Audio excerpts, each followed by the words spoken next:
Was that a good segment, or was that broadcast good? Was there anything you noticed there that could have been better? Like, I always do that, and part of that I feel like is healthy because like it just shows like, all Of right, like I hold course. myself to a high standard, and I want to meet that standard. And then there's the other part of it where it's like, Josh, shut up, it was good. What's up, everyone? You're tuning into the Diamond Strong podcast. It's where you come feeling good and you leave feeling great. The action starts now.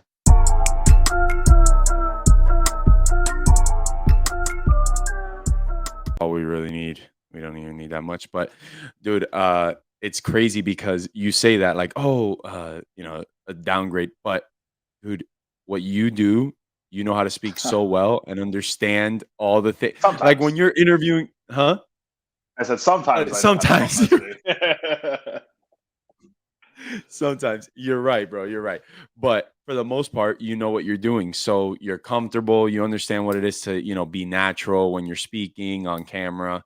Because the first few, I was like, I hit record and I'm talking like a different person. But once you get comfortable, but like it's anything, and I'm sure we'll get into some Yeah, of of this course. stuff, but like just like anything, the more you do it, the more comfortable and the better you get. Yeah. All right. So perfect example. That's how we're gonna segue right into it. Since we're already going, doesn't matter. That's how I like to start. Just get right after it. Great. So when was the first time you either started recording yourself or like heard yourself or got on video, got on camera, anything? Like when did it all start? So I remember as a kid in like elementary and middle school, I would play like Madden or MLB The Show, and I would mute the TV and I would just do the commentary myself. I didn't record it on anything, but like I would just do the commentary instead of what was going on in the video game. That was really my first like recollection of doing anything that resembled what I do now. And then I remember in middle school, like as far as like the first like time I recorded myself, I had to do like this a couple of projects in middle school that were like an interview, and then like I would sometimes fill in on like the morning announcements. But like it really took off in high school. My freshman year, I was the manager of the basketball team. I was done playing baseball. I played travel baseball, and all the way up until Mhm. like it came time for all right. If you're still good enough, you're going to go play high school, and if you're not, your career is done. And so my career was done, and uh, I still wanted to be involved in sports in high school in whatever way I could. And I went to the athletic director and I was like, hey, like, can I get involved with the football team? He's like, yeah, it's probably too late, but here's the basketball coach's info. Like, go get in touch with him. So when I was a freshman, I became the manager of the basketball team, and it was the first game of the season. And I'm just expecting, all right, I just got to keep the official score at the scorer's table, and that's it. Easy job.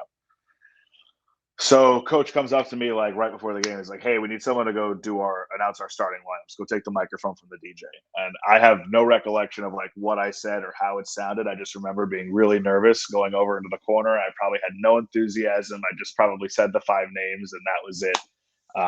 But I really ran with it my freshman year. And then like I was big into listening to sports radio.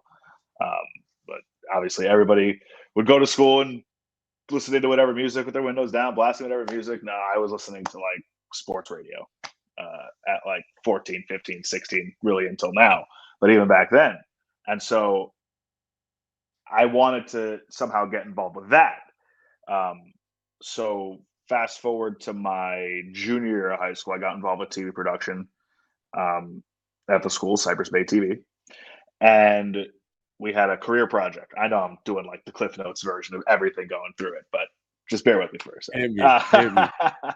Well, I'm gonna dig So in, bro. Don't think I'm not digging in. I'm listening, bro. please, I I'll want you to. get the I want you to. absolutely. So we obviously have our morning show every day, and then we have our weekly television show that we produce. And when I first started in the TV production program, I did uh, morning anchoring and sports anchoring, and then we would also have like different projects we had to do in class, and another career project we had to do.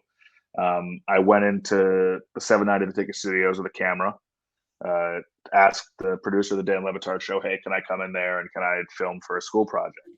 And they're like, yeah, sure, come on in. So I do that. And as I'm leaving, the executive producer, Mark Hockman, he currently does Hawk and Crowder now on 560 every afternoon. Um, he goes, hey, like, do you want an internship with us? And I'm like, yeah, obviously, because like I had been that's the show that I grew up listening to, but I was already interning at a different radio station. Had interned for Larry Million at 640 in my sophomore year of high school, and then I worked with Footy at 940 once a week on the weekends. In fact, I wasn't able to drive yet, so I would go there on Saturdays. I also had driver's ed, so my dad would or my mom would drop me off at the studio right off the turnpike near Hard Rock Stadium, Yep. and I would do a sports update at 10:30 and a sports update at 11:30. And after the 11:30 sports update, I'd run out of the studio before the show was over, go down to the car. My mom or dad would drive me back to Weston to Cypress Bay for driver's ed, and I would do driver's ed. So those were my first two couple of internships, and then I finally, for the last year and a half, I was in high school, interned for Dan at 790, and really that's like that junior senior year of high school was really where I realized, all right, this is something I want to do, because we were doing play-by-play of our football games too, and I was Uh-huh. getting a really good experience doing that. And like I listened and I watched, I took so much in all the time that like I didn't have a great idea of what it was supposed to sound like, but I had a good enough idea for someone who was in high school where there was something to work with. And I made sure that when I was going to college and picking where I wanted to go for college, I could go somewhere where I could do play by play. I had a friend who did it at WVUM at Miami, and he was doing every football, basketball, baseball, all that stuff for the student radio Mhm. station. And I was like, I got to go to a place where I can also do that. So went to USF 4 years, did every single sport on student radio, and then did minor league baseball in Clearwater for 4 years. So and then it led to Woo! FIU, and then to Sports USA, and now all the other stuff I do now. So yeah, that's the Dude, that's the that's cliff notes of everything. I know you asked me, all right. well, when was the first time you did this? Well, that's the entire life, basically. All right, we're done. Thanks, bro. Appreciate you jumping All right, on, man. This awesome. is great. Appreciate you having me. Dude, you see, one of the coolest things that you talked about there for me, right? Because I try to relate everything back to sports, right? Obviously, you're in sports, so you get it as well. Like we put so much work into our craft on a daily basis. And you even said it, like you broke it down. Like you used to break it down on video. Like what were the little things and intricate things that you would listen to? Would you try to pick those things up from other people? And like who did you watch that really you were like, oh, dude, this is the guy. This is the guy I want to be like. So I can't say there's like actually one person. I can like Mhm. I just remember growing up watching, Rich Waltz doing Marlins baseball on Fox Sports Florida, now Bally Sports. I remember watching Jim Nance, Iron Eagle, Joe Buck, like those guys on TV calling Dolphins games. Obviously Eric Reed with the Heat, Steve Goldstein with the Panthers, like all these guys who I grew up watching. I kind of like tried to do little things and imitate them, and just kind of like not just the cadence, but like just how to call a game and what an exciting play should sound like, or what like a regular 3 yard run should sound like, or a jump shot made in the middle of a game that is like a good shot, but like not the most like just the right levels of everything. And then I really started to Mhm. get into the nitty gritty of it when I was in college. We were a student government organization, so we had funding from SG, and one of the things that we were funded for was to have a broadcast coach every week. And so we would cut up what I thought was my best like 15-minute stretch from a game that I called that week, and we would spend hour on the phone, and it'd be like, all right, you're a little too harsh here with how your tone was. You want to soften it up a little, be more conversational. It's like you're talking to a friend at a bar. That's what you should always have, or on the couch or the bar, whatever. That's your mindset should always be, is to be conversational and not like your Mr. Announcer guy. Different crutch phrases, different verbs, uh, making sure that just in general my word economy was good, that I wasn't saying extra stuff on the radio when it's all about being on top of the play and not saying unnecessary words and things that put you behind it. Obviously you build up your critiques to that point where you're nitpicking to that level, but it's you gave a little too much energy here, or there wasn't enough energy on this, like things like that every week. And I was already coming into college with some baseline level of an understanding of how to do it, and having that constant feedback every single week for 4+ years, even after I got out of college in my first or second year doing this professionally back in the day, I was still getting critiques as often as I could, because like if I'm not if I'm repeating all the same mistakes and all the same things that I was doing that I thought were good that weren't actually good, then I wouldn't have been ready for the roles that I got right out of college. So, I mean, it's just like you playing baseball. Like if your coach notices something wrong with your swing or anything along those lines, like you're going to go and you're going to work on it, even though I might feel comfortable and you might be producing a little bit, but there's that still like one or two things that you're doing that need to get corrected. And so that was my version of that, which was basically our film study and a guy sitting on the phone with me for an hour every week, critiquing it, trying to figure out what I was doing wrong and what I was doing right. Josh, what was the biggest thing that you used to do wrong? Like one of your things that, oh man, you couldn't get away from. It was just like a bad habit. I was really harsh. Like I wasn't. I have this big voice, and like I didn't know how to control it or how to use it. So I was kind of a yeller. I would be too hard every time I would like finish a sentence, and I was putting too much emphasis on the wrong words, and it wasn't soft and it wasn't conversational. And there's a way to be exciting and have a lot of emotion without yelling and like putting such a hard stamp on every single word for emphasis. And so that was one of the things like every week it was, you got to be more conversational here. You got to be more conversational. It's a little too harsh. And that always stuck with me. And when college kids will reach out to me and ask for critiques, which I always find very flattering because I'm still doing that with guys who and girls who I respect who Yeah. do this and ask for their thoughts on my work. People reach out to me, college kids, and I'll just draw from the critiques that I used to get and some of the things that I would get told I was doing wrong. And I listen for some of those same things. And it's all like that's one of the main things. Like above all else, like you just want to sound like you're having an enjoyable conversation, calling a game or talking on the radio. And so it's easier on a listener. Like nobody wants to hear somebody who's not that they always sound mad, but like, like Yeah, like it's almost like a feel thing, right? It's a yeah. feel. It's like Yeah. A lot of it. understanding, like going with the game, right? Like the Yeah, feel of the exactly. game. Yeah. Like Look, he just struck out the second guy of the inning. Like nobody right. And cares, like bro. It's not the third that's in the exciting. seventh. Right. It's an exciting it's a 3-2 game in the fourth inning, and it's the second strikeout of the inning, but it's also the fourth. It's not Yeah, bro. two guys on in a big spot in the seventh, eighth, or ninth inning. Like it's the middle of the game. Like it goes, all right, Yeah. there's a second strikeout of the inning. Not ring him up, strike three. Like it's not like that. Oh man. No, it's true, bro. It's true. It dude, there's I had Josh White on. I'm not sure if you've met Of Josh White course. before. Yeah, of Yeah. course. Yeah. So and one of the things that I told him is that playing so much, obviously, we listen back. Sometimes we can't get video of the exact place where we're playing and or whatever. You try to get back. You just look at the playback of the game, the Mm-hmm. live stream of the game, whatever it's on, and you start Yeah. hearing the announcers. And dude, I've heard some terrible things, bro.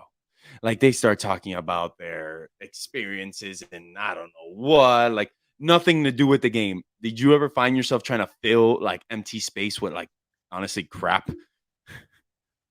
Yeah, well, like sometimes, like especially, well, everything is pre-pitch clock now, Yeah. but like I remember some of the games, baseball games that I call in college, these midweek games, like weekend games sometimes go a little quicker because you got no disrespect to the midweek starters, but the weekend starters are usually the more seasoned ones, veteran ones who are just at that time better. So the games aren't quick, but they are quicker. Like I'm sure you played in some marathon midweek games while you were at Miami. And we had some of those marathon midweek games at USF. And you're sitting there trying to like, all right, what do I talk about here? It's the fifth inning, and I feel like I've talked about everything that I know already. It's 15-2, No, bro. Like the last thing I want to talk right. about is the game. And it's the third pitching change of the inning. And it's like, what can I talk about? But that's when you rely on those stories that, might not have much to do that you wouldn't think you were going to go to during the game. But like now, a lot of the like football prep is an ongoing process. Mhm. Especially with social media now, stories break every day. I'm all constantly reading, whether I'm actually, at that exact moment, transferring it to my charts or just like putting a bookmark on it on my phone or taking a screenshot to go back to later. It's a constant process. And there are numerous times throughout the week where I'll be like, wow, what a great nugget this is. I'm really going to try and work this into the broadcast. And I get to Sunday, call the game, game's over, and I'm like, wow, I only really referenced like a fifth of what's on my chart, and I really would have had a good chance to get this in. But when you're in the moment, it's a lot. You don't have as much time as you think you do. And I listened to a podcast that Joe Buck did a few years ago, and he basically said, "It's like, look, you can do all the prep in the world, but once the game starts, like you're calling the game, and you've got people there assisting you and handing you nuggets like that. And yeah, you can reference your boards and your prep, but at the same time, like the focus is the game. And sometimes, the nugget that you want to work in there's not a place for it. And so that happens more than the flip, which is, all right, what the hell am I going to bring up here? Like, in fact, I just did a couple of spring training games for the Marlins last week on radio, and it was the first time I'd done baseball in a long time. And with the pitch, I was adjusting to the pitch clock myself because, like, you can't be as conversational and finish off a point as you could before. Now you have to figure out, all right, how do I say the same thing, but condense it a little more and get it out so you don't miss a pitch or you're not late on a pitch. So that was an adjustment. Now, like these games are the pace is. I love the pitch clock. I think it's gonna be great for the regular season. I'm sure they'll be a little longer than the spring training games are now, but I love it just because it keeps everything moving. And but that's going to be adjustment for the hitters, for the pitchers, and it's going to be adjustment for the people who are calling the game on TV and radio too. Yeah, not that anybody cares about that, but yeah. What, bro? I always said think like the general fan does not care about, oh, the announcer has to figure out how he's going to adjust or she's going to adjust to getting information in with the pitch clock. Like, no, but that's just like an inside baseball thing for the people who are, in those positions. Of course. No, I mean, I've never even thought of that, but it's so true. You guys don't have the same time that you used to. Bro, you hit on something, and I kind of want to ask you about this because I never even thought about this, but you have people giving you information in the booth? Yeah, so our Football Sunday cruise, and TV is like this too, and basketball, everything that I mostly, if it's for any of these major outlets, ESPN, CBS, Fox, you name it, NBC, the crew, and for us on Sundays, we have myself as play-by-play, our analyst, we have a spotter who stands right next to me, has his binoculars, and if I don't, like, regardless of whether I pick up on it on my own, point to my chart, 52 had the tackle. They won't say anything, they'll just point. We'll have a statistician who keeps track of the yardage of every play, will hand nuggets to us every now and again, just keeping, stats and things that would be interesting for us. Yeah, like it's a well-oiled machine that, and sometimes the producer will help, hey, maybe mention this, or hey, don't forget we had this happen earlier. Like the announcers are made to sound a lot smarter, not than they actually are, but they get a lot of help and it makes them sound, smarter. Like, look, I'm not a math guy. I cannot come up with the punt yardage on the fly when the guy is punting from his own 37 and the guy catches it at his own 26. I can't do that math off the top of my head. So when you hear announcers say, except for like Mike Tirico has this insane ability to be able to do the math right away. At least that's what I've heard. But most guys, all right, that was a 53-yard punt. When they say that, that's because, at least in my experience, the statistician is telling me that's a 53-yard punt, and I can just reference it right away. Or when it's a long passing play or a long running play. Like some guys, I'm sure, are able to do the math on the fly on plays like that.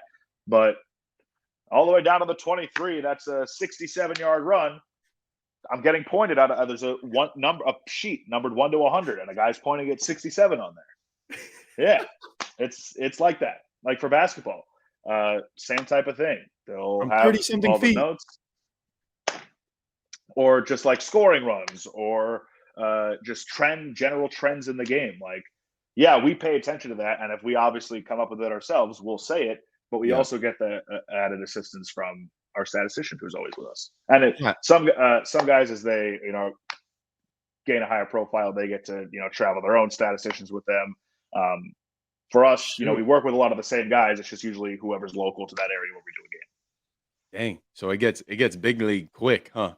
Yeah, well, you go. So my first year at FIU, I did the games with Wes Carroll, Uh-huh. and we at home games we'd have an engineer guy would come up and set up our equipment. But other than that, like I was keeping track of the ads that I was reading. Uh, I was communicating back in the studio. I was making sure that the pregame show interviews got sent. I was making sure that we got on the air on time. On the road, I was setting up and breaking down all of our equipment.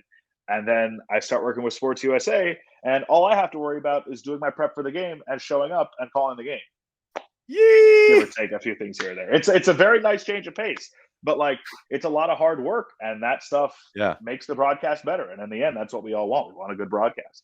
Yeah. No, the goal is to have a good broadcast. Like Yeah, however many people it takes, whatever it is, the goal is to have a good broadcast, and that's what you guys are doing. No, that's we're so only as good interesting. as our crew. Exactly. We're only as Exactly. good as our crew. Well, that's the same thing as athletes, man. You're only as good as the people around you. Like you can't win by yourself. Exactly. It's Yeah. so true. Dang, bro, that's so cool. You just absolutely stunned me. I had no idea Really, that's how it went. Yeah, bro. it's What the it's heck? it's interesting to hearing that because like for me, that's just normal. That's just that's just what we Yeah. have. It's always Dude, interesting yes, when bro, people. because Yeah, because you guys sound so effortless when you do it. It's like, oh, bro, like this is, oh, he knew that the guy threw the ball from the, whatever. They were on the 35-yard line on the other side, and then it went to the 7, or whatever, the 34 on the other side. It's like, math is hard.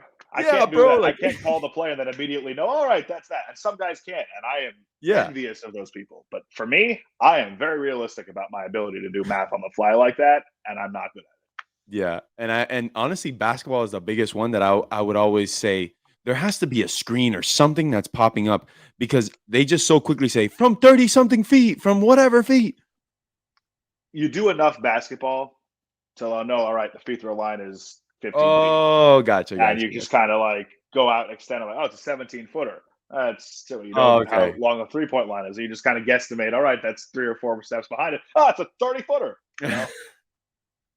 No, that makes more sense. All right, because before I was like, dude, that is unbelievable. I don't understand how these people do that. And Yeah. dude, one of the things that I've had trouble with, and I still have trouble with, if you could imagine, is the mic. Did you ever have trouble like talking into the mic? Because I like mess up, I hit the mic, I mess around, I hear like feedback when I get excited, like it's like, Well, that's oh on your engineer for not mixing it well enough. No, yeah, bro. Seriously, bro. What's up with the engineer? Look at we blame others here. We take no personal responsibility. No. So we have headsets, microphone attached to the headset, and you just do it so often that you just kind of don't even realize it's there, kind of thing.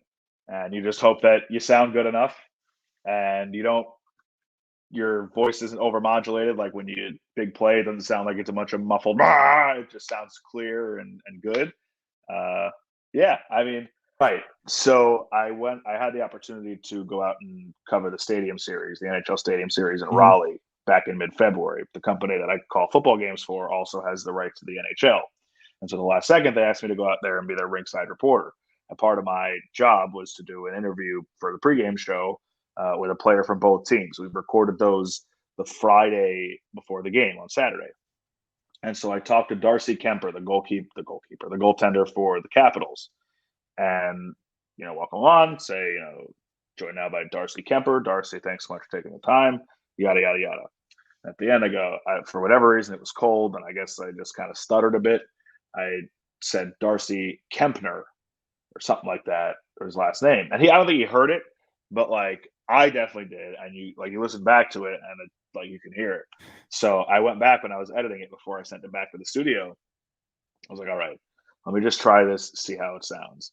Thankfully, the way I said Kemper at the beginning flowed perfectly to the sentence in the end, and I just copy and pasted that sucker from the beginning to the end, and it was like it never happened, and it sounded great. Oh man, that's the best. That's the best. No, we've had some issues that we're like, oh man, how's this gonna happen? One of the things is feedback. Mhm. So I've had a couple of guests on, and before we start the podcast, And they're all great. Yeah, yeah, yeah. And sometimes we interrupt each other and I'm like, oh, it's just a flow of conversation. It got stuck. No big deal. We get back to listen to it, to edit it, and it's echoing on their end. So I'm like, dude, an hour and a half, sometimes, you know what I'm saying? You never know I how long the listen. podcast is going to be. And you're just going and going and going and going. And then you get back to the recording. And you're like, no way, man. That was terrible. Sure Part of the enough. reason. Yeah, man. I was lucky enough that one of the times I was able to use just one person's recording and it doubled because of how much feedback and echoing there was. It came out perfect Oh, with just there you one go. person's recording. So I used to do a wrestling podcast with a friend of mine, Uh-huh. and part of the reason I stopped doing it was it was taking too much time to edit it every week, and just sitting there and trying to edit an hour and a half podcast and like go back. It was like by a certain point, it was just all right. Make sure the open's clean, make sure the close is clean, and make sure the 3 ads that we had to put in there were in there in the right spot and it sounded okay. That was the extent of my editing. If something happened in the middle of the thing, they was making it Sorry. onto the podcast. Sorry about it. Dude, that's how I've been. So our goal, I'll tell you, and this is good. It's live, it's running, whatever. Our goal is to try to get to 100 this year. So we want to get to Okay. 100, and this is 24. I mean, I So feel like you guys just started this, so you're already a quarter of the way there. yeah, two. Oh, Who's damn guest that. 100? Who's guest 100? Who's at guest 100 I going to don't be? know, bro. That's a great question. It could be you. It could be you. You could be running for the second one for Listen, guess 100. would be honored. Would be honored. Dude, we don't we started winging it, and it was just like, oh yeah, let's try this out. Sure enough, bro. Like, all right, let's go. Let's get it going. Let's start getting guys on all the You guys are time. killing it. I like it. Yeah. No, thank you, man. It's fun. Honestly, it's fun to get to know people's stories because you don't. We've talked plenty of times, and things that we say today, I never knew. Right. You Same. I'm know? sure things are going to come up both sides like that, and Yeah. that's the cool thing about this format too. Like you said, you just get to hear different stories and Hmm. different upbringings, and how we got to certain places, and that's the beauty of this. Because like we're never going to be in a situation where we're hanging out like in a social like where we're going to have this deep kind of conversation about it. So Yeah. What was if you don't mind me asking, what do you think was your biggest support when it was coming when you were growing up and actually wanted to do this and like really decided to dive in? Like who was there that it was like, all right, man, like I need that person by my side. Was it your wife? Was it your parents? Like who really like said like, hey, Josh, go do this? Like who gave you the confidence? So in the beginning, it was both of my parents because, like I said, when I started interning at radio stations and Hmm. hosting shows when I was still in high school before I could drive. So my mom and my dad, when my first internship was at 640 WFTL, and it's in North Broward, like pushing Palm Beach. Hmm. So I would get home from school, hop in the car, and we drive the 45, 50 minutes to the station. And then the other parent would come and pick me up and drive me home. And my dad loves telling this story. Um, he asked me in the car one day, he's like, what's like, what if, you're pursuing this now? And I'm glad that you like know that what you want to do.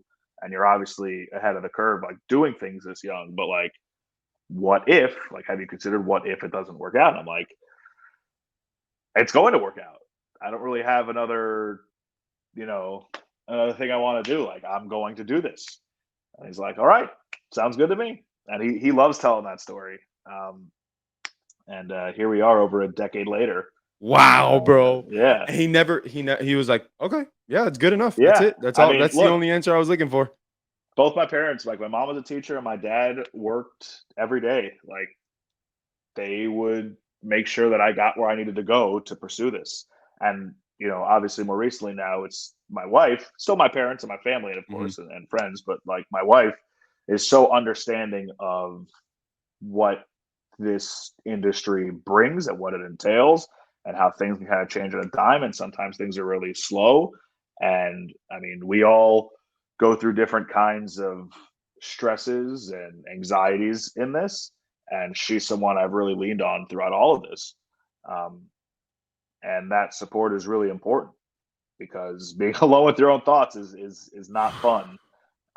You leave a broadcast and it's not to the standard that you want it to be. it's tough. Like there's, I dealt with, and I still do to a degree, but like my first couple of years, I was doing the NFL when I was 23, starting in 2017, and well, as exciting as it was, like there was a lot of, should I really be here? Like, am I good enough to be in this spot? And I wasn't with my wife back then, but even and to the start of our relationship, there was still bits and pieces of that. And that imposter syndrome is real, and it can really eat away at you if you let it. And thankfully, I just had a good, group of friends and my family there to support. Eventually, my now wife, that kind of keeps me level headed, and the people I work with too. Like at the end of the day, I can think that all I want, but I also wouldn't have that opportunity, and they wouldn't keep giving me games if they didn't think I was good enough. And really, that's aside from yourself believing it, like the people who are in charge of giving you your assignments, they got to believe it too. But that imposter syndrome stuff, that's totally real, and it's something I still deal with to a certain degree now. I'm able to, stay a bit more level headed for the most part, but like there are still times where I left a game this past season. I'm like, that did not go as well as I wanted, or I didn't like that call, that big moment, and like I got to get better. Like I have to be better, and because like I've gotten better at this now, but it's hard not to compare yourself to others who are your age, who are doing this also at a high level, just like you, and you see them for the most part deservingly getting bigger opportunities, and you have to balance being thrilled for your good friends and also like, man, like when is that break going to happen for me? And that's not to say that I'm unhappy with the roles that I have now. Like I said, I just finished my 6th season doing the NFL. I work for a Major League Baseball team. I do college basketball. I do college football. I'm starting to cover hockey. Like all things considered, I'm in a good spot. But also, I want to be doing more. I want to do more TV than I'm doing right now. It's hard to kind of juggle that. Um, but if you channel it in a positive way where it's motivating to you, and it's not like motivating to the point where you're tearing others down at the same time, like that's healthy. Like it's a healthy kind of motivation. And like I would compare myself so often, back when I first started doing in the NFL and big time college football. Like I know that there are people who are older, who were older than me and who are older than me at the time, who are probably listening and hearing the highlights like, why the hell is this guy doing it and I'm not? And like I thought about that a lot, and like that sometimes affected my performance during broadcasts. And it took me a bit to kind of get over that and just be comfortable and not really think about any of the outside stuff and just focus on calling the game. But like I said, there's still an element of that I deal with from time to time. I mean, it just is. But to answer your original question, the beginning, my parents' biggest support system, and then now in the last few years, my wife. Dude, I love where you went with that because that's kind of where I would love to kind of take it as well because I had a similar experience when dealing with never thinking I was good enough. I just never thought I was good enough. Never thought I was good enough. Never thought I was good enough. But then I started realizing I keep surrounding myself with people that I think are better than me. And every time I keep going up and moving up in levels and getting more success and getting more success, if you keep surrounding yourself with those people that you think are better than you just have to get used to the room, right? Right. You have to get accustomed to the area where you surround yourself with.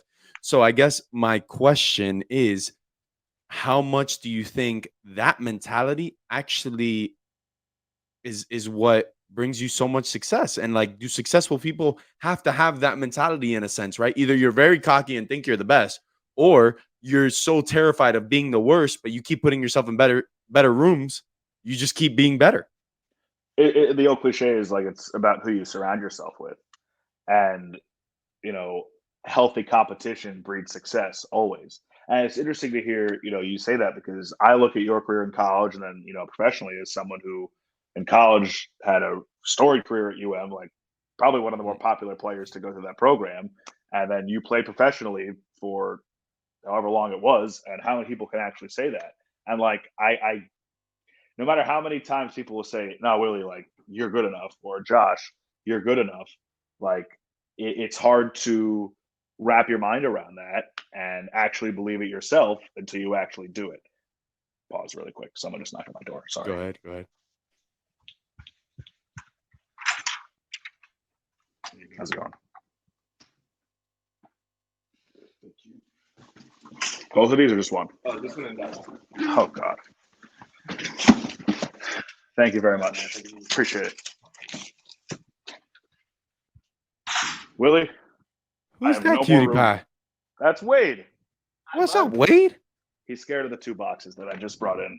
We have no more room for any registry gifts from Crate and Barrel boxes in this apartment. Yeah, no more room. Where were we?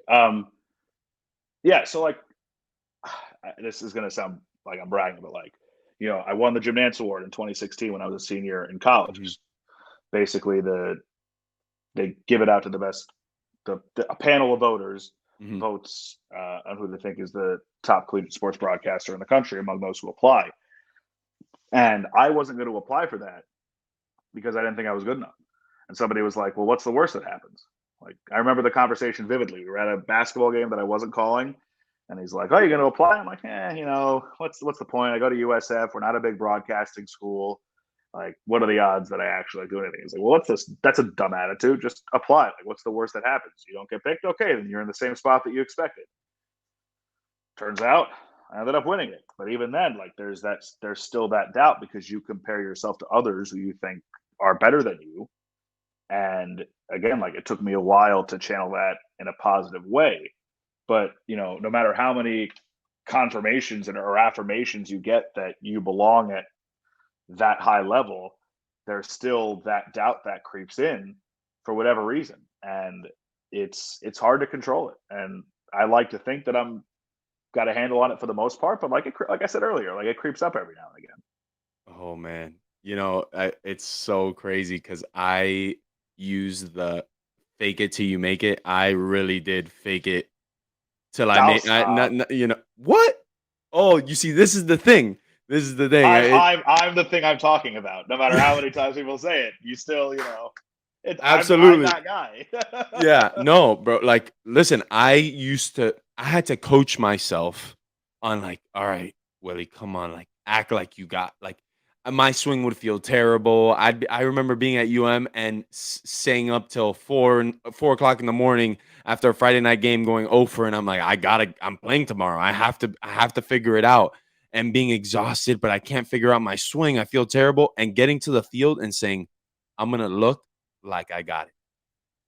And it's crazy to hear you say that because, like, I think of how many big moments you had at and like, this is the stuff that people don't consider. Like, they don't consider, like, it's the big moments here and there, but like all the in between, there's a lot that went down that led up to those moments and stuff. Like, dude, people say it all the time. They're like, "Yo, you had the craziest career," and it was like, yes, I did have a lot of big moments. I'm so thankful. Just like you said, I'm thankful for all the success, everything, the fans, the love. It is absolutely amazing. I live and die green and orange, everything, right? But it wasn't a crazy, like, I was a 280 career hitter in Division I baseball. Like, there was guys hitting 330, 340, like, but I did have some big at bats.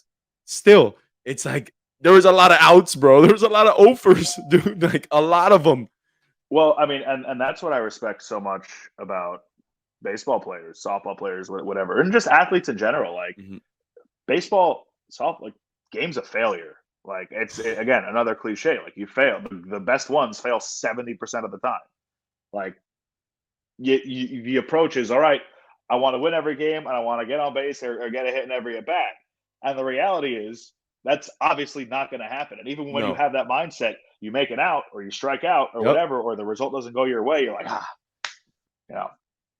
shit, like, how did that happen? Like, you know what I'm saying? Like, even though that's just part of it, like, it's hard not to, like, care.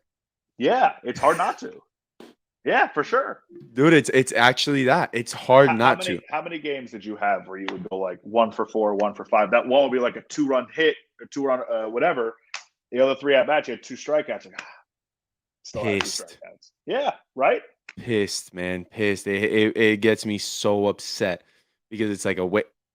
This isn't about me, it's about you. Sorry. But I'll No, go no. crazy. I'll Keep get keep pissed. going. No, this is listen. Yeah. I like finding like how often there are like intertwining mental aspects of what we've both done and do. Um, Dude. Obviously, they're to different degrees and a different importance, but there are still a lot of intertwining, themes for both of us. Dude, so you know what's funny, Josh? When we were in Jersey this year, and you were showing me the video of, and I want you to tell the story because you had a video that you did something that was just totally bad, bad, bad. You were like, "Oh, this was the worst thing I said on air. Uh Like this huh. was terrible." And I'm thinking in my head, and I'm seeing you do that, and I go, "Wow, man!" Like I look at my terrible swings from when I was like in high school and like college all the time, and like I can't believe I swung like I can't believe Jim Morris put me in the lineup. That I can't believe he put that guy in the lineup. I. It's funny because like in the moment, I'm thinking even I go back to my high school demo reel. Oh my god, it is embarrassing how awful that is. At the time, I thought it was great, and it was good for a high school senior. And I obviously look at it through a different lens, and a Yeah. decade plus of experience will change the ability of that person. But like even the demo reel that won the Gymnance Award, like I could pick that apart and be like, dude, didn't like that. This could have been better. Like I think back to the FIU tape that got me my job with Sports USA. I'm like, yeah, how did that result in this? I think the player talking about I must have had you guys listen to a highlight from the game that day, I and think so, yeah. it was fine. Like it wasn't bad, but like I listened back to it, I'm like, yeah, it wasn't my best. Like I wish I would have done this or described this differently than that. Like I think it was the touchdown pass to the tight end from that Yeah, yeah. game, and the play. I remember the play vividly. Play action rollout to the left. Quarterback throws it back across the opposite side of the field towards the goal line. Guy catches it. It's a touchdown. And I didn't feel like I was specific enough in painting a picture of where the ball was. So I just said play action, back to throw, fires it deep towards the right side. Fine, but like a pretty big element to that play was the fact that the quarterback had rolled out all the way to his left and was way out of the pocket to throw back across the field. And I didn't feel like I got the best descriptor on the play. And you're sitting there like, I didn't hear anything wrong with that. That was great. I'm like, yeah, but like I nitpick it like that because that's just how I am. Yeah. I remember like your frustration. I could see it and I'm like, dude, I didn't think it was I also get embarrassed when I play it in front of other people. I like to act like I'm not, but I get embarrassed. Oh man. No, it's definitely a big thing, man. It's the mentality and the fear of failing. The fear of failing, it's something that we've hit on a couple times, and the fear of failing is something that I think I had to learn how to like run towards instead of run away. Like, is that something that do you remember a point in your career where you're like, you know what, enough's enough. Like enough's enough. Like I'm gonna go right at it. Well, yes, I would stress over individual big plays that I didn't think I would call right. And I would be like, all right, I got to nail this moment. I got to nail this moment. I got to nail this moment. And sometimes you do, and sometimes you don't. And like the best guys in this business, the best women in this business, they screw up from time to time. It happens. Mike Breen, who does the NBA Finals for ESPN and ABC, I don't think there's a better basketball announcer in the world than Mike Breen. I mean, Iron Eagle, Jim Nance, and those guys, they're obviously the Kevin Harlan, Marv Albert, they're all in the conversation, but I think Mike Breen is the best one. And he very recently told a story about he kicked the call at the end. I think it was the Nets Celtics series last year, where he set up the play wrong or called it for the tie or instead of the win, something along those lines. And then there was another element where like he thought they were reviewing it and they weren't actually reviewing it, and it just like for Mike Breen, he goes, look, I did not sleep well for like a good 2-week span. And that's just one recent example, but like the best of the best, like sometimes they screw up calls. Like it happens. Nobody's trying to screw up as long as you don't make a habit of it, really. Yeah. So like, just for example, like the first game I did with Sports USA. Well, actually, no. I'll go this one. Week 18 of 2021. So it was January of 22. Rams 49ers in LA to close out the season. The Rams were trying to win the division, and or maybe they had already clinched the division, but the Niners were trying to clinch a playoff spot with a win. And final play of the game is an interception. Niners picked off Matthew Stafford on a deep ball, and I matched the excitement level. Like the call was fine, but my boss at Sports USA calls me up later in the week, and in a good way, like eviscerates me with a critique. And he's like, "Great call. Like, where did he catch it? Where was the interception? What yard line?" Never said where he came down with the ball. On the radio, you can't like I'm the eyes. So like I messed up in that spot, and then I had to stew on that for a full off season until I could call another football game. It, like that, those things happen. You can't dwell on the mistakes. Another great example. I think I might have showed you guys this in New Jersey when we were together. I did the Vikings Bills game this year, the crazy overtime 4th and 18 that the Vikings pulled off to stay alive in that game. And one of the deciding plays in that game, thankfully, wasn't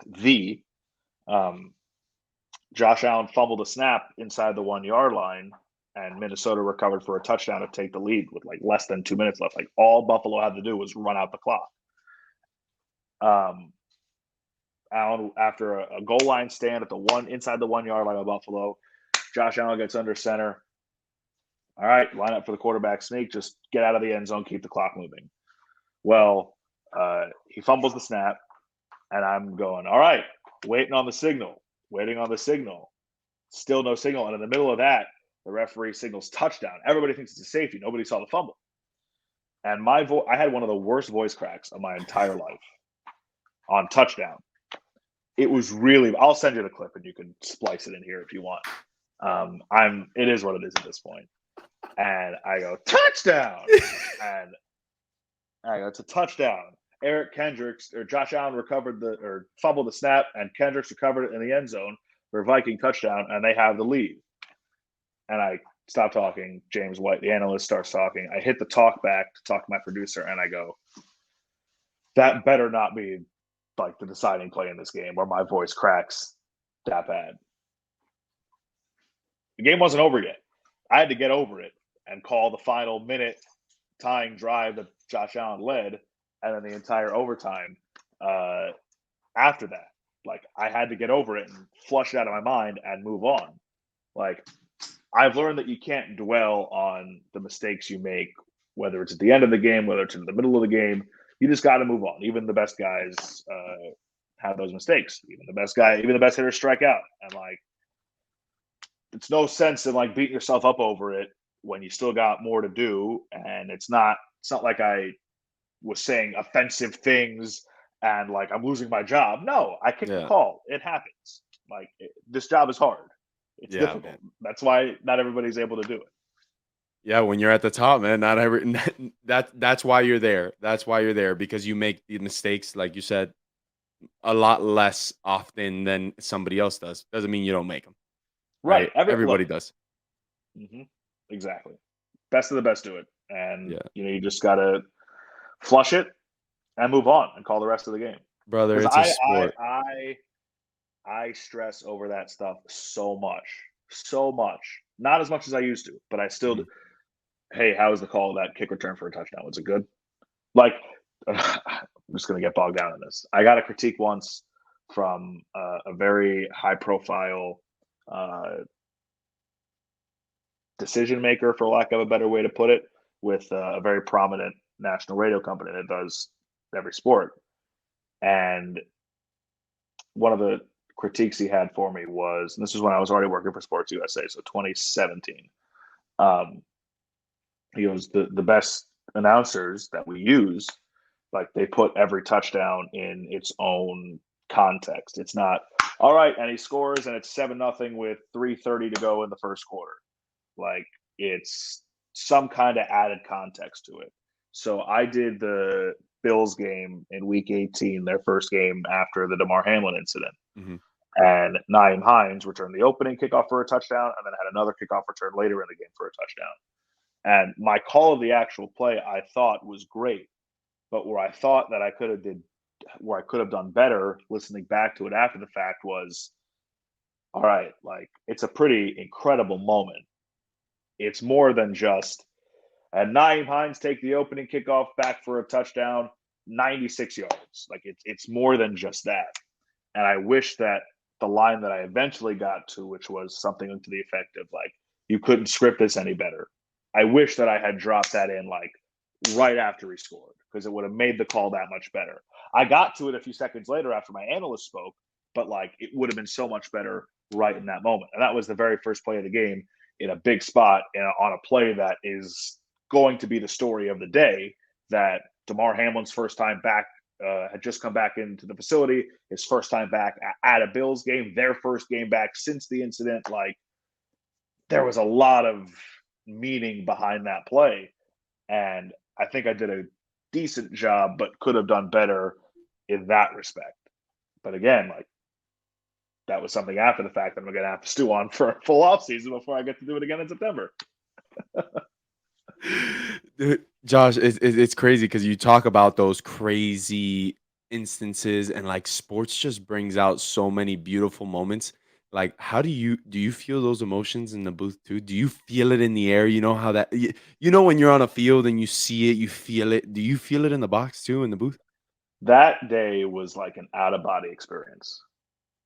Like to the point where like Naeem Hines is running to score a touchdown. Like I'm looking around after he scores and like I legitimately like cannot believe that that moment is happening at that point in time. And there have been a few of those like I was going to reference earlier.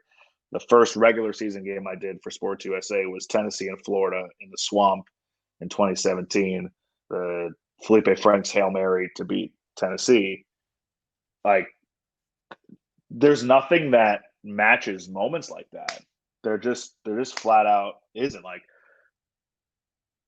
they always say, you come to the field, you'll see something that you've, Never seen before. never seen. Not that it happens every game, but like there are moments over the course of a season where you're like, oh, it's 30 yards by 100 yards. Like what could actually, not 30, whatever it is. I should probably know that. Given the job is. But, the field only has so much space. Like what could actually happen? Oh, the Dolphins had a butt punt this year against the Bills. Are you like what? Like just random stuff like that. Like the Naeem Hines moment, the Hail Marys. Did a game in Cincinnati last year where neither kicker wanted to make anything. The whole game went to overtime, missed short field goals, missed extra points off the upright. Like you can't predict any of it. And I think that's like the beauty of all of this. To this same sort of effect, the first time I went to Lambeau Field, and you think, if people say, oh, you're going to like, it's going to be an incredible experience just being there. And I'm like, it's a football stadium. Walk out onto the field during warmups, and I look around and I'm like, holy shit. Like, I'm at Lambeau right now. Like, that's pretty sick. And that feeling doesn't go away because like you got to, while after a while doing this feels normal and the experiences start to feel normal because it's just like your routine every week, fly out Saturday, do the game Sunday, leave Monday or leave Sunday night. Like you have to take a step back sometimes, be like, wow, like I just called this game in Buffalo that is maybe like the two moments of the season in a positive way. Or I just called Minnesota and Buffalo. That's one of the games of the year that I just did. You got to step back and be like, wow, how fortunate am I to be able to experience this and be fortunate enough to be paid to talk about this and describe it as it happens. Like it's a really cool thing that I try to be aware of throughout all of it. Dude, Josh, I swear I didn't do this on purpose, but you just combined, right? I feel like the two different mentalities that could help athletes like bounce back and forth. And I consider you an athlete. Like what you do is a Thank you. sport. I Yes. appreciate that. We got that on camera. We could clip Yes. this. Whatever you want to do with that, you could. But when it comes to the mentality of when you feel like, man, I'm not good enough, man, I'm not good enough, it's great to stop and say, whoa, whoa, hold up. Look at this ride I'm on, man.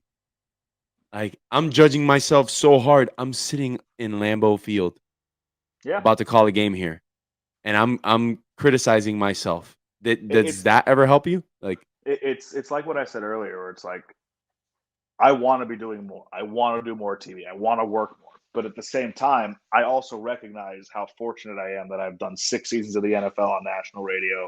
I still do college football and college basketball from time to time on TV. I work for a Major League Baseball team where I get to be around and interact with everybody in the organization.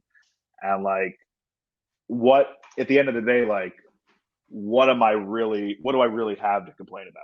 Like, how could I have any kind of negative feelings about any of this? And obviously, like, things come up. Like, of it's our course, workplace, so things are going to come up that we're not going to like in general.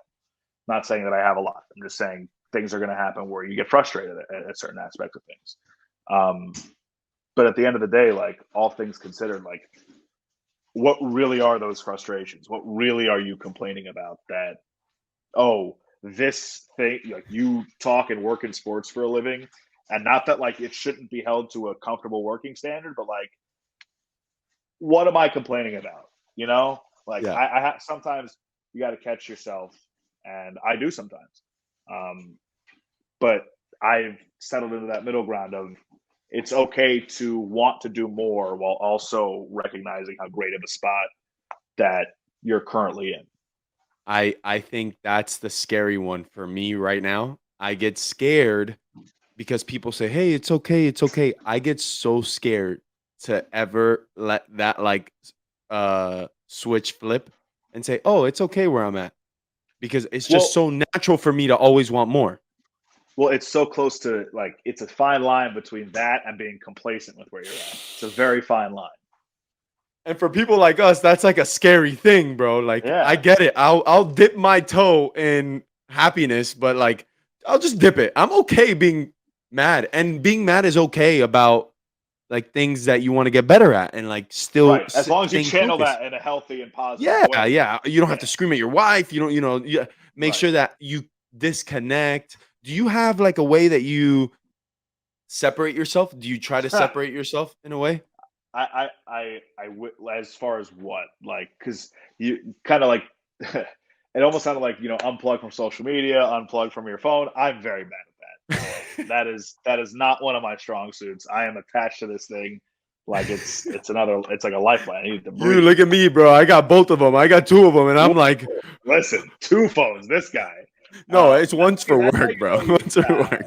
So, bro, you know who lives in my house. You know who lives in my house. There ain't Yeah, no. I mean, it's important though to take that step back and be able Mhm, to, again, recognize just where you're at, and mhm, again, channel that in a positive way. Sometimes not easy, and I wasn't always able to compartmentalize that stuff like that. mhm. But you grow older, you mature, you get more experience, and your perspective changes. Yeah. Do you ever try to like take maybe this is I guess a little deep, but like when you're speaking with your wife, right? Do you try to like disconnect from the game? Like, do you ever like not talk about sports? Do you not talk about your job? Do you try to like, all right, hey, this is the time to like just be Josh, you know? For sure. And like, thankfully, it's easy with her to Yeah. be able to do that, because, like, we whenever we go out and we socialize with other people, like, one of the first things, and I'm fine with, like, I don't dislike talking about it, but like, always one of the first things is like, oh, how's work going, like, where are you going this week, like, how was last week, and like, I love talking about it. It's an amazing thing we get to do every single week.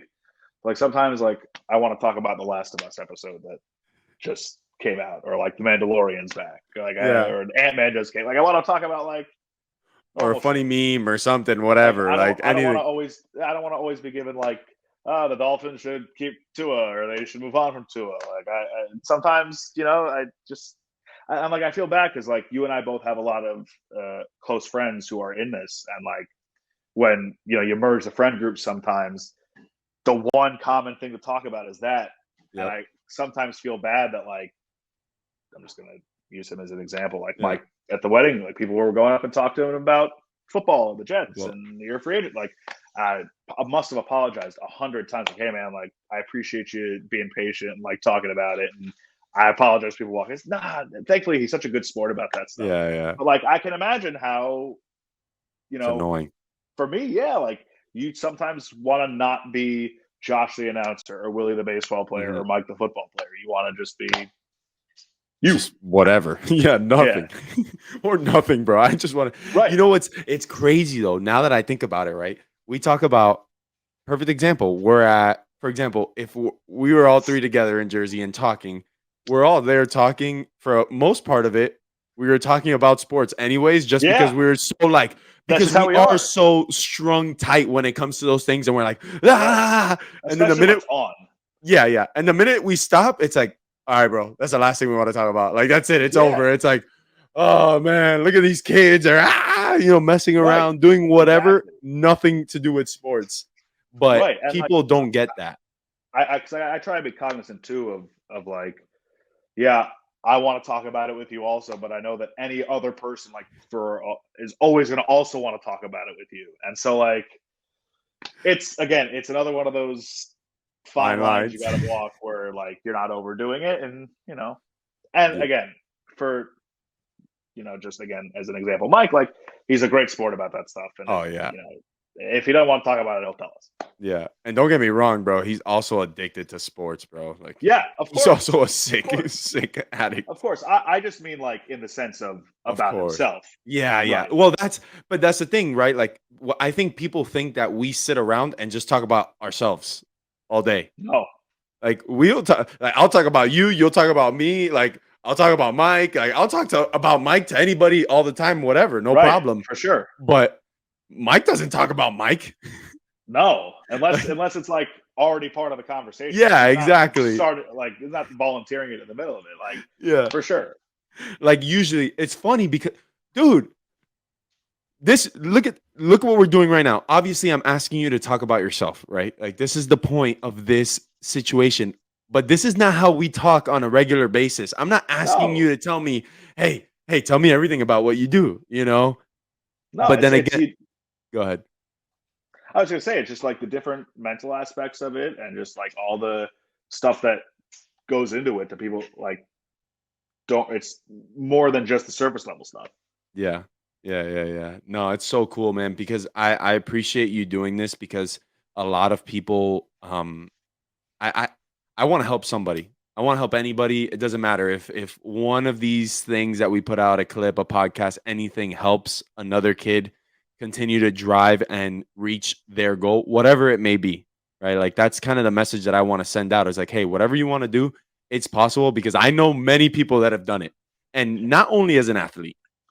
And the journey there is never this. It's never that. Like everybody's path is different. Everybody's journey to get to where they are is different.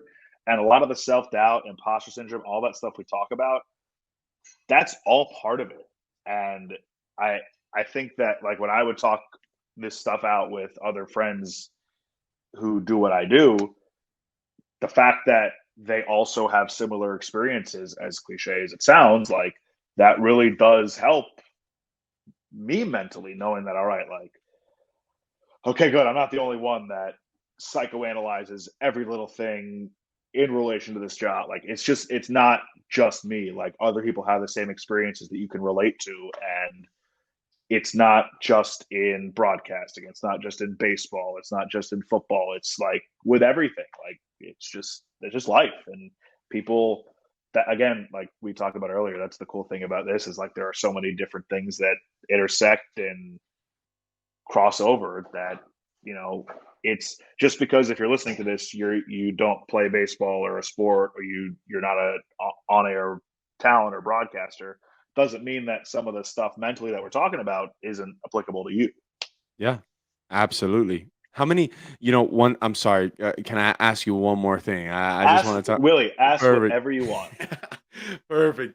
So, dude, one of the things that I like to kind of make a point, I hated school. I hated everything about school. I sucked at it. I was very good at relationships. I was good at having a lot of friends in school. That's as far as I'm going with You? that. That's what I was good at. My talent was having a lot of friends. The teachers had a taking to me, I guess I can say. I made friends with them. I just showed a lot of love. That's just who I Right. am, right? Yeah. I didn't do it on purpose. Maybe sometimes in class, but whatever, right? But I did it anyways. Like I did it anyways, and I did it really well.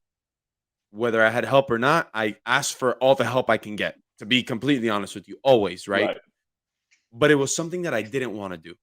But I knew I had to do it to be able to chase my dreams, right? Hmm. Which were in that lane. And I hear so many times like, "Oh, yeah, I want to do this, but you have to do this too." Yes, this is my end goal is to be a broadcaster for a professional team, but I have to do radio in high school, or I have to do.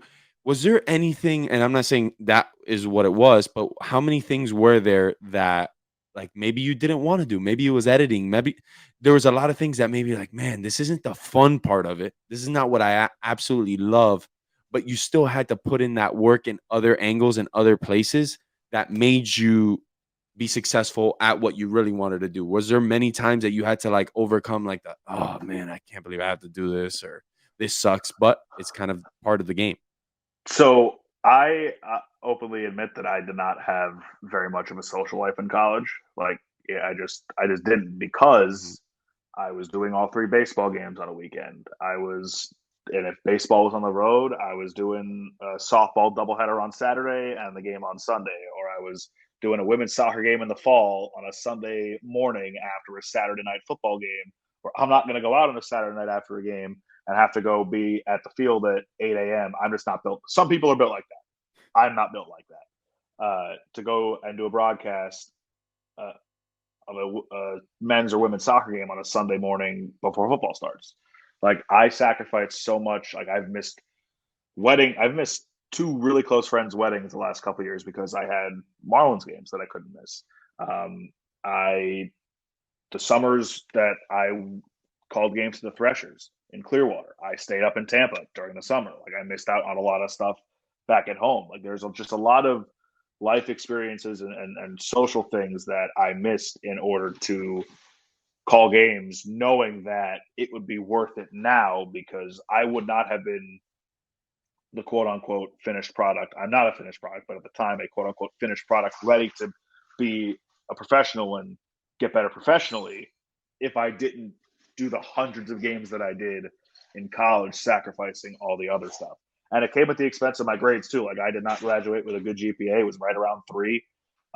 If I got a C in a class that wasn't related to broadcasting, great. Good Like, to pass go. the class, I'm done. If like my favorite classes were TV production, EFP, which is electronic field production, which basically consisted of 4 video features throughout the semester. Then we have documentary, like the things that like apply to broadcasting. I Yep. loved. I really had an interest in. But like the research class that I had to write a research paper for at the end of, like, building all the way up to a research paper, then taking one big exam that determined your entire grade, not for me. Uh, I was done with math after my sophomore year.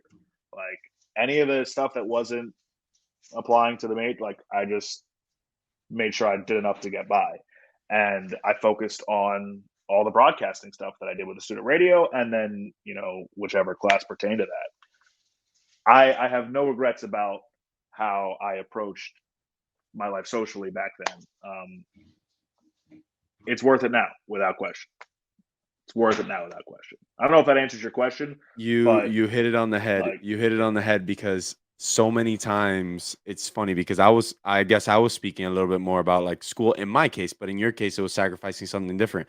But now that you bring it up, yes, like so many times you sacrifice going out, having fun with X, Y, or Z, doing all these things, but it's for the greater good, right? Like Hmm. it's for the point that I want to get to where I want to get to. Period. That's The it. FOMO was most certainly real. The feeling of Oh yeah, missing yeah, out yeah. was most certainly Absolutely, real. man. Absolutely. It started when I was in high school, really, especially where we grew up. Like there's endless amount of things that you can do at all Right. times, right? So you're Hmm. missing everything every day. Yep. So so man, I'll remember so many times that my dad was so good when it comes to these things, man. And the more I do these podcasts, the more I realize like, geez, man, it was such a huge impact. But kind of like that moment that you guys had in the car when you were talking about when he asked me like, "Hey, is this really what you want to do?" Like, it what for the most part, my dad always kind of ingrained in me is like, "Hey, you always have an option. You have an option. Can you go out?" Because I would ask, "Oh, dad, can I go out today?" He'd be like, "Sure, of course. Why not? Why couldn't you? Right? You could go out tonight. It's Friday night. Absolutely. But practice starts at 9 in the morning tomorrow. Like whether you go out or not, like your practice starts tomorrow at 9. Or let's say, oh, can I go out? Yeah, yeah, absolutely. But your game tomorrow is at 8 a.m. Like, and this is me in middle school, you know what I'm saying? Wanting to go to a Right. party or something like that. He goes, absolutely, you can go out. Just make sure you're able to deal with the consequences. So I And choose a lot of times, I'm staying home. right. And look, I love that approach because like that it just it directly like forces you to make like be like make a decision, sink or swim, and live with it. And like it's not a malicious thing where that's like life changing. It's like, all right, go do it. Show up at 6 a.m. for your 8 a.m. game and see how you feel and see if you Yep. ever want to do it again, kind of thing. Exactly. Exactly. No, and then you learn in college when you have a little bit more freedom and you say, let me do it once because I heard it in your voice. You were like, yeah, I'm not built like that. And No, why do you know you're not built like that, Josh? try it once. Good. I'm good. Dude, I'm it good. is the worst, man. Fall freshman year, I tried to do it one time, Saturday practice in that hot fall, muggy sun in Miami. Boy, I never did it again. How many trips to the trash can or to the bathroom did you make that? Dude, bro, it was automatic, bro. It was trigger, trigger, trigger, if you know what I'm saying, bro. Get it out, dude. I can't get it out enough. Bro, and the Oh, smell. Oh, it why sticks not, with you. bro? Yo, the smell, man. That smell, it's like, that was bad last night, man. I should have never done that. Yep. But that's how you learn. That's how you know Yeah, you you can't you learn can't real do it. quick. You're like, never mind, let me not do that anymore, bro. Yeah. And look Oh, again, like it. But like just to circle back, like I don't think either of us are at the point that we are if we don't sacrifice what we did. That's all part of it. And like no one's saying you have to do that. You can choose to have the regular, and there's nothing wrong with that. no. That's I guess was like part of your dad's hypothetical there, which is like, go ahead, you just got to be fine with it, like and it's all well and good, but you got to be able to live But with if you that. Like want to be a beast, if you want to be like Josh, stop, you stop, better be stop, smart. You stop. better be smart and stay home. But I'm telling you, no. And But that's just like, and that's with it's anything though. Like yeah, it yeah, just man. is. It is true, brother. You want to be the best. You want to be the best at what you do. You have to make sacrifices. Yep. Period. Right? Like it doesn't matter. It doesn't matter if you think or want or feel. You have to leave emotions at the door, Hmm. brother. Leave the emotions at the door. Get ready to rock. If you want to go on this ride, this ride's cool, man. The ride that we take is cool. We're working right now at 7 o'clock at night. It goes up and down, brother. Round and around and around. It is what Yep. it is. But you better be ready to lock it in. And Yeah, it's not easy. It's not easy, but it's worth it. for sure. When you like get to a point where like you're living what you, at least some semblance of what you were preparing for that long, like it's such an awesome feeling of accomplishment, and it's hard to like put it into words like what that feeling is actually like the feeling of that success of, all right, this sitting through these 4.5 hour midweek games or these 10 a.m.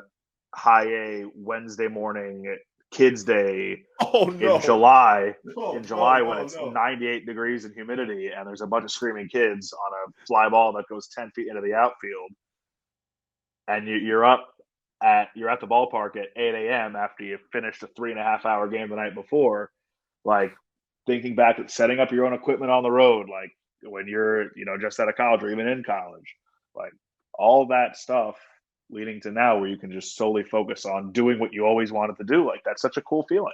Yeah, man. It makes it all worth it. It makes it all Yeah. worth it. So, dude, I'm done, bro. I'm done. I can't keep you any longer, bro. I I appreciate hope this. that this is a good conversation. I always, when I do these things, I always feel like I'm so long winded and I never stay on topic. So I hope that you You can make something out of this you conversation. killed it, bro. What are you talking Awesome. about, bro? This was But awesome. this is what I'm talking about though. Like I leave this and is this any good? I go on It's with Hockman Crowder. amazing. I go on with Hockman and Crowder every week, and without fail, I do this after every broadcast too of every football game. Uh, I'll say to the producer, I'll say to Hawk, I'll go, was that good? Like, was that a good segment, or was that broadcast good?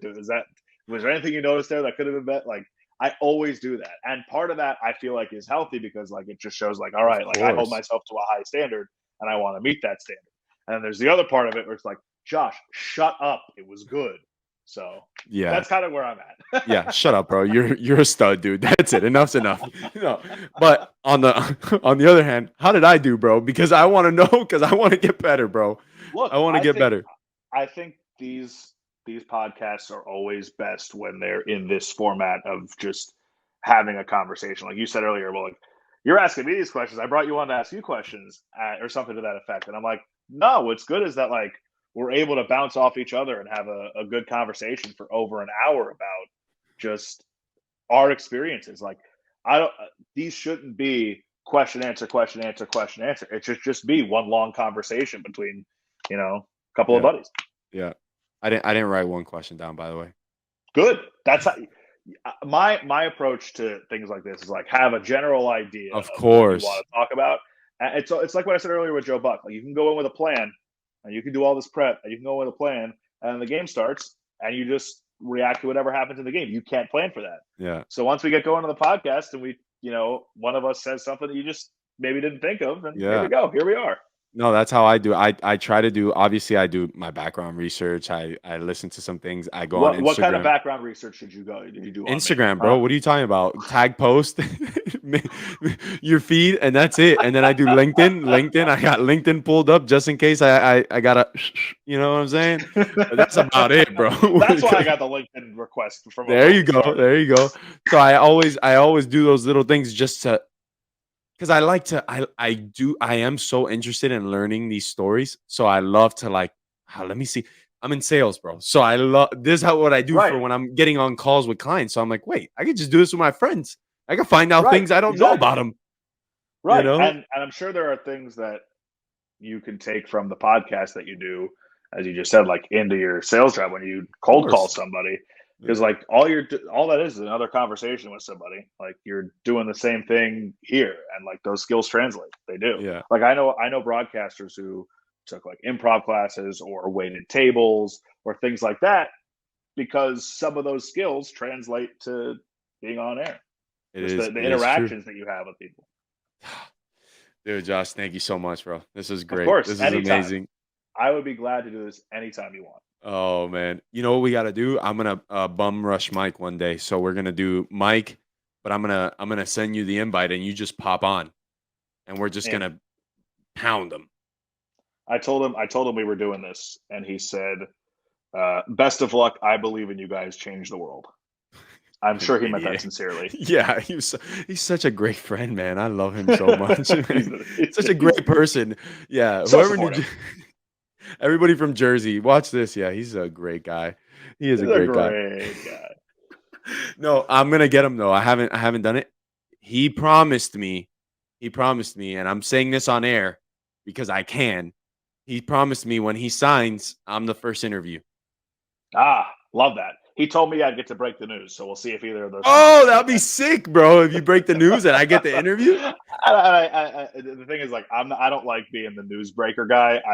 I had a when I was a freshman in college. This is similar to kind of how Mike and I's relationship started. Uh, Um, I was still involved somewhat with Cypress Bay when I was first mhm. starting out at USF. I just had this. Cypress Bay had just had this really successful football season. They made it to the state championship for the first time. Lost 53-50 to Apopka in the state final. And then there were a bunch of these rumors after the season that our head coach was going to take a job at a different high school in Orlando. And somebody at the school who I was close with, who worked like for the JV team, told me, yeah, like he's gone. He interviewed. He's there.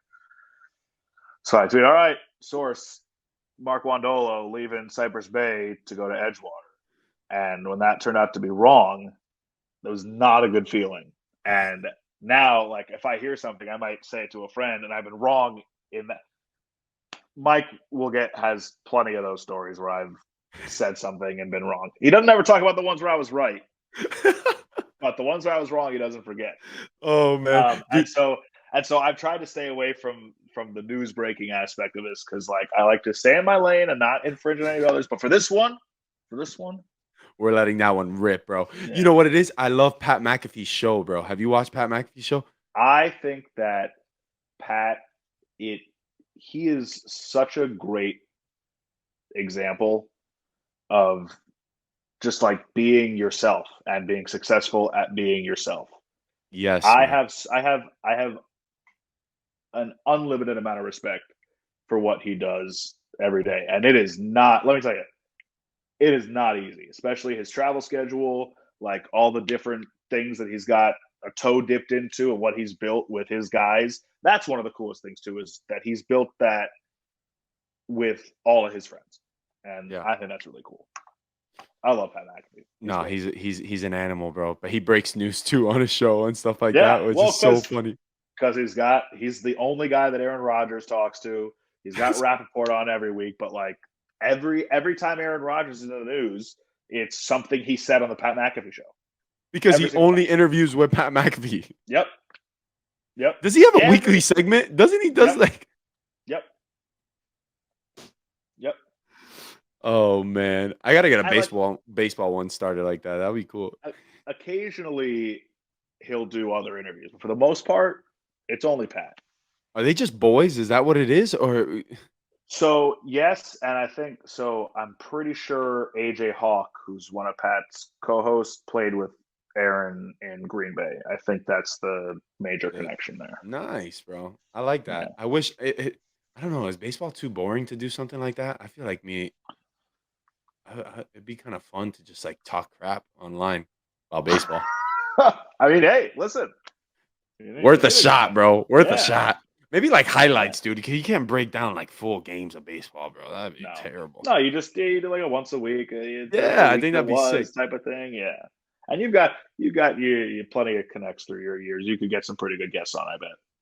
Yo, dugout interviews on FaceTime after games, bro. I think that'd be hilarious. But you see these. I don't know if you. I'm assuming you're on TikTok or whatever. But like, there's these kids, Bat Boy Baseball. Mhm. All they do is there's two, I think, college kids, and they're expanding a little more. But like, all they do is they bring their little phone mic and they ask players random questions before games during BP, and that's their content. And it's Yeah, grown to the point so much where like they're doing a lot of stuff. I follow them. I think it's really interesting and it's really cool yeah. what they built for themselves just by being around and asking random questions. Josh, how do they get on the field? Because I've been thinking about that, and I'm like, dude, how do I get credentials like to get on a field? Because I Hey, know so many people, but I'm like, I don't even know how to I start. mean, the content that you and our good friend John Jay would put together would be electric. Let me just say that. I name dropped you and Mike to John when the second time. The first time I name dropped our good friend Evan McKendry, and he's like, he was he was a little after me, a lot after him. And then I realized, why didn't I just say Willie? Like that makes so much more sense. It'd be such an easier connection. Uh, That's my but guy, yeah, bro. media relations. Yeah, I'm looking forward to getting to know him this year. I've He's the interacted best. with him a few times. Yeah. He's the best. Media relations. Just say, hey, like I'm starting this thing. Uh, would love to be able to come and you know, I guess test it out. But you got to like be specific with what you're trying to Of do and course. see, yeah, because a lot of the times, media relations folks they'll be willing to work with you on that stuff. Hang that Hey, banner. That's right. Hey, thank you so much, man. This was awesome, bro. It was a Anytime, blast. seriously. I appreciate you having me on. Of course. We're gonna do it again soon. Please, All right, let's. brother. I'll talk to you Take later. Have a great night. You too.